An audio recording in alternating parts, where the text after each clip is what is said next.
Big news in digital marketing world. Google announced they're going to launch the new product, demand gen campaigns. So what are those demand gen campaigns, and what are the main differences of these demand gen campaigns from the discovery campaigns? Because this is basically a more advanced discovery campaign type created by Google and powered by AI. So they're mainly pushing this product as a powered by AI product. So what can you do with this demand gen campaigns? Before we get started, I'm Jim from Jim's Digital Marketing, and I've been running ads for big brands, enterprise level clients for 10 years. If you're new to this, please don't forget to smash that like button and subscribe. All right, let's go back to our point. So where do these ads appear, demand gen campaigns?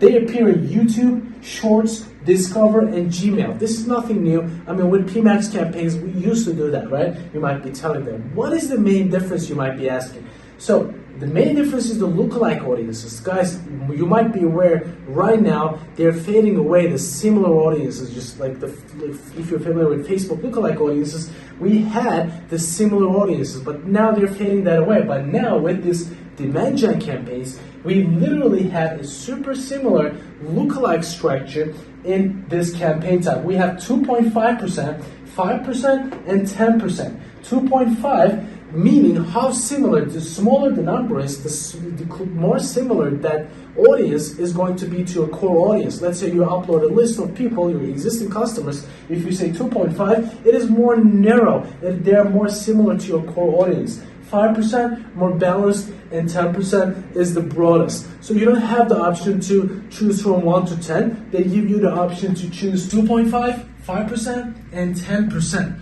Hope this is clear. Let's move on. We have the option to do A/B testing, guys. So in normal discovery campaigns, we used to do this manually, right? We create different campaign and maybe change different creative, different single image, different copy, different headline, different description, and we tested that against in a different campaign with the same targeting. But here, what we can do actually, we can A/B test with a built-in feature of demand gen campaigns by Google.